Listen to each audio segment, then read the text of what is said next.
Dice Gambit is a brand new tactics RPG that's been on our radar for a while. It has compelling features like deep character customization, relationship building with a cast of eccentric characters, and a dice-driven combat system featuring abilities that are actually strategic and interesting. Think Darkest Dungeon with a lighter vibe and less tedium, with elements of XCOM structure and Persona's deadlines and relationships. Combat reminds us of Divinity Original Sin 2 with its generous action economy. These are just references, and Dice Gambit ultimately feels like its own unique thing. In this video, we'll highlight what's on offer, the gameplay loop, customization, build crafting, family management, and the combat. Next, we'll share what the game does well, what you might not like about it, and end with our final thoughts, why we think this game deserves more attention. Timestamps below if you want to skip around. Let's start with the gameplay loop. You start by creating your first character, choosing a class, and picking your first ability. From there, you grow your family by marrying a spouse and having children. Each week, you either rest to regain stamina or head out on an expedition. Expeditions come in two types: rotating missions for grinding levels, gold, and relationships, which unlocks classes, base facilities, and stat bonuses. The other type are big set piece missions that push the story forward. We won't spoil them, but these are handcrafted missions that are different from the usual fare and a ton of fun to do. Every act has a deadline, so eventually you'll need to clear the main expedition to keep progressing. Inside expeditions, you move across nodes that can be combat encounters, random events, side objectives, or heals. Your ultimate goal is always to reach and defeat the boss. In between missions, you spend the gold you earn back at your base to manage your family. You add new characters, retire old ones, swap classes,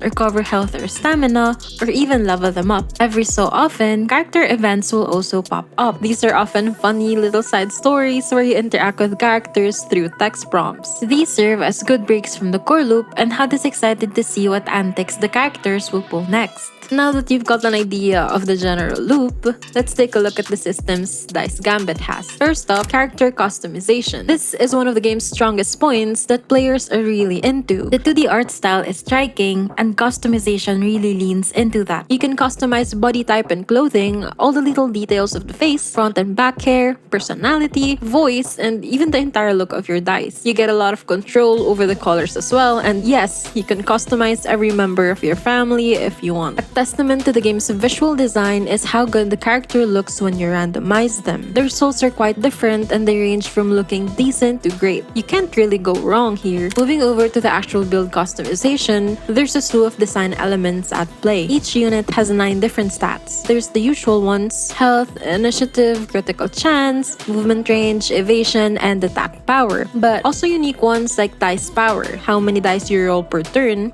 buff power, how strong status effects are, and armor power, how much armor you apply. Each character starts off with a signature ability and can have up to 3 other active abilities. Signatures always cost 1 signature die, while actives cost a combination of different die. Abilities are tactically diverse here, and you can get pretty creative with them. There are straightforward damage options like throwing daggers in a cone, abilities that reward defense by generating a ton of armor or dealing armor as you damage, chaotic repositioning options like scattering dislocation traps across the map or randomly swapping the position of all units, buff power options with negative status effects like burn damage, stagger, or slow, and positive ones like free movement, evade, or additional dice. Most of the abilities are a combination of different effects which pull from multiple stats, so they can get pretty complex.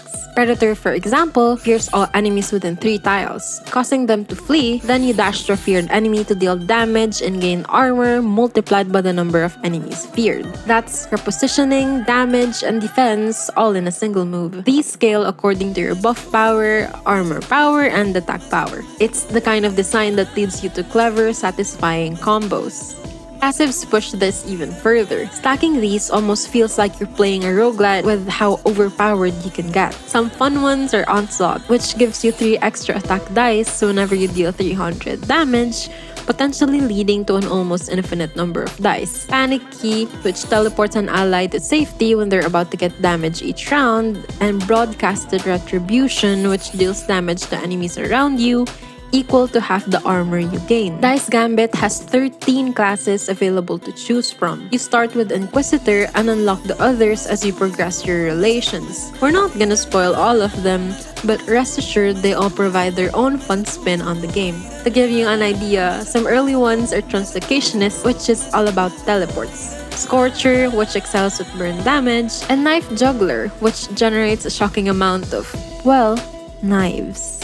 You get a max of 10 levels per class before you have to choose another one, so you're gonna have to multi-class at some point.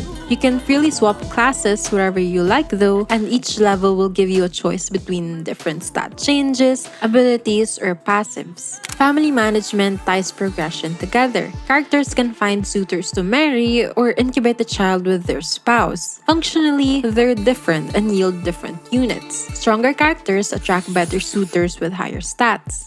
Each suitor comes with a random signature and active ability. You essentially get free choice over the combination of stats and abilities you want, so long as you have the money to reroll. Incubation, on the other hand, has less flexibility. Children inherit skills and stats from their parents, and you get a randomized selection of which ones to keep. There's eugenics at play here, with new recruits having better stats, while veterans bring more passives. You'll constantly weigh experience versus potential as you determine who to keep and when to add. The coolest thing is how big your family gets as units die or retire. Ours had 30 members in our first playthrough. This family size isn't uncommon among players, and it's exciting to go through a ton of units. What's funny is that we only started playing around with breeding late in the game, so most of these were made in the final act. The system is designed so that new units can be useful at any point in the game. There's another dimension to family management that pushes you to use other characters though, and that's the stamina system. With bonuses and penalties to stats, overused characters get weaker while rested ones become stronger. Some players dislike stamina limits, but here it actually works. It gives you a good reason to manage properly and experiment with other units. The penalties aren't too oppressive, so you can still chug on. There are also other ways to manage stamina other than cycling. You can pay to recover or skip weeks to rest if you really want to stick to your favorites. Combat is Dice Gambit's standout feature. Rather than restricting you to a set number of moves per turn, which is actually how turn-based games go, you instead roll dice for each character and you're free to use them up as you please. There are 5 different phases to a die: movement, attack, armor, signature, and chromatic. The first 4 correspond to the basic actions that cost 1 dice of that type. You can move at the cost of 1 movement die, do a basic attack for 1 attack die, and so on. Chromatics can be used in place of any dice. The downside is that it will increase the chromatic level of the expedition as you use them, which leads to stronger enemies. It's a pretty cool design choice that lets you freely do all the movements you want,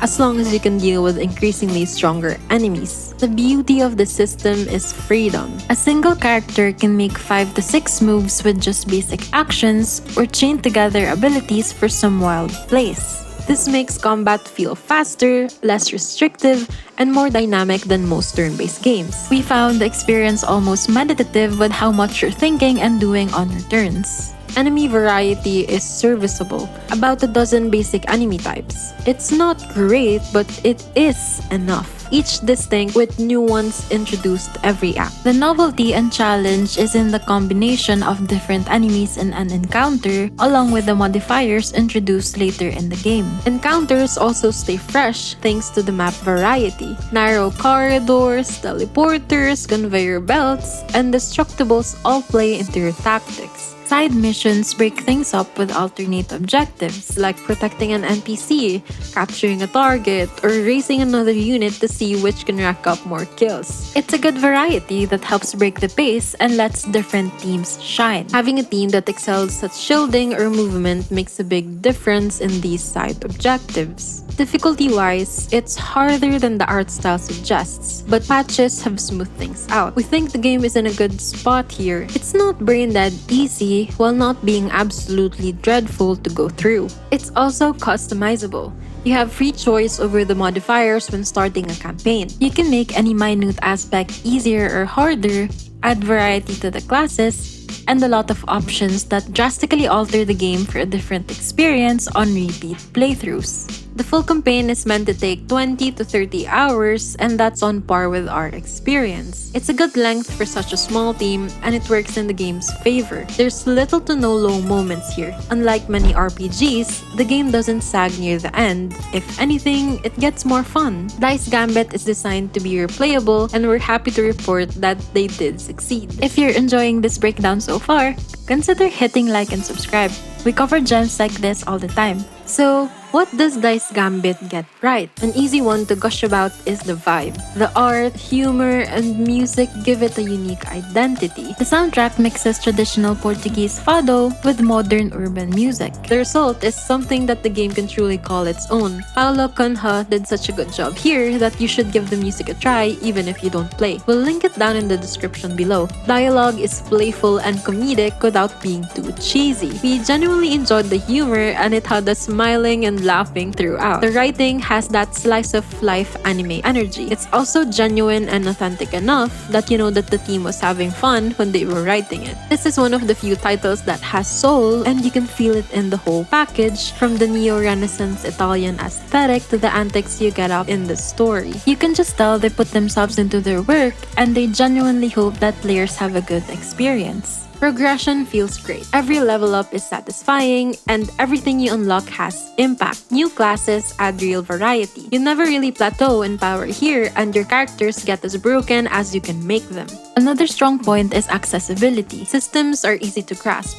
You don't need a wiki or guide to succeed. Just experiment and you land on strong, viable builds. Combat remains engaging all throughout. There's a good flow to it, and it never feels like a slog to go through a bunch of throwaway mobs. There's a good mix of short fights and long boss battles. The side missions with different objectives are also fun. In other games, these can be a hassle, but we didn't find that to be the case here. Our favorite encounter is actually a specific side mission we won't spoil. The random events you come across inside expeditions are also interesting. They can provide compelling opportunities like swapping your signature for a different class or getting a unique passive by beating a modified encounter. There's also amusing ones like entering a beauty contest or betting money on a spin.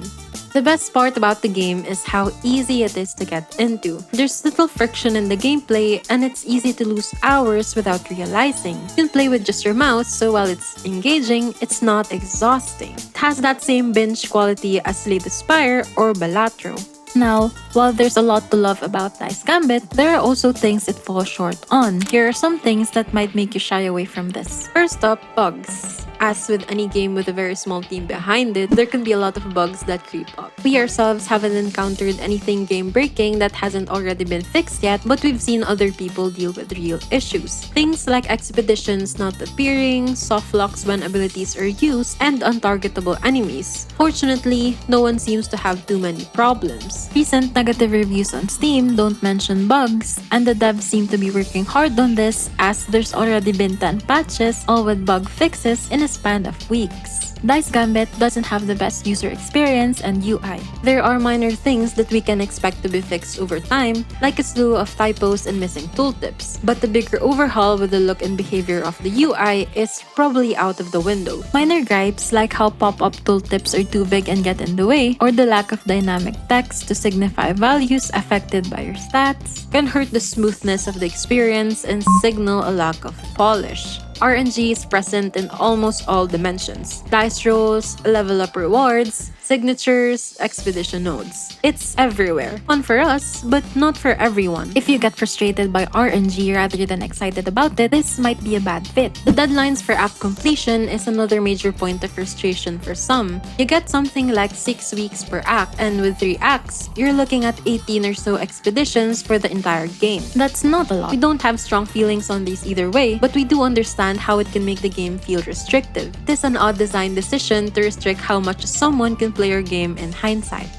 Repeat playthrough variety is not great. The main attraction here is the chance to build up different characters, challenge yourself at higher difficulty, or try the different modifiers available. The experience more or less stays the same though. There are no branching storylines here or any content to see that you wouldn't have seen already, with the exception of the final reward for each character, which you might have missed in your first go-round. While the dialogue can be really funny, the main story is a bit of a throwaway. They give you a reason to do what you're doing, but there's nothing about it that really resonated with us. If you're itching for a deep narrative, this isn't really the game to fill that hole. Another problem is that enemy turns can take too long. There can be a ton of enemies on the map, so turns add up. This is a problem that almost every turn-based game has, but it's worth pointing out. It's not too bad, and there is a fast-forward button which helps, but if you're sensitive to this issue, just be aware. Dice Gambit's biggest weakness is its small scope. The lack of manpower and resources the team had access to is evident within the game. The 3D models of characters have little in common with the 2D portraits,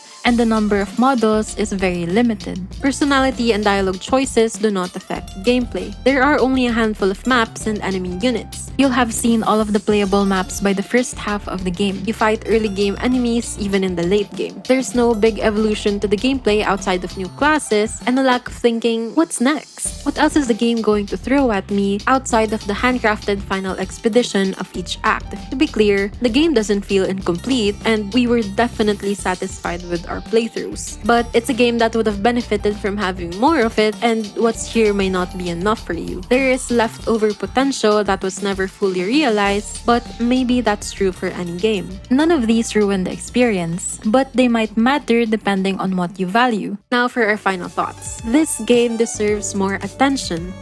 Dice Gambit has a quality that not a lot of games have, big or small. It has heart and soul. It's centered around the experience of having some wacky fun time, from the abilities to the dialogue. You can tell they just wanted to give players a good experience. If you're someone who's looking to vibe, grow a quirky family, and feel powerful trying out interesting tactical abilities, then we can wholeheartedly recommend Dice Gambit, provided you're fine with the short 20 to 30 hour campaign mostly centered on progression and combat. A demo is available if you're interested. Chromatic Inc. reminds us of a fledgling Larian Studios. Dice Gambit feels like the first step in a long path to releasing something truly special. It took Larian 26 years before releasing Baldur's Gate 3, so we're excited to see what Chromatic Inc. does in the future. They've definitely earned the fan with this one. That wraps up Dice Gambit, and that's why we started this channel, to help you find games that are actually good and worth your time. If that's your vibe, hit like and subscribe. We'd love to have you along for the journey. Ciao!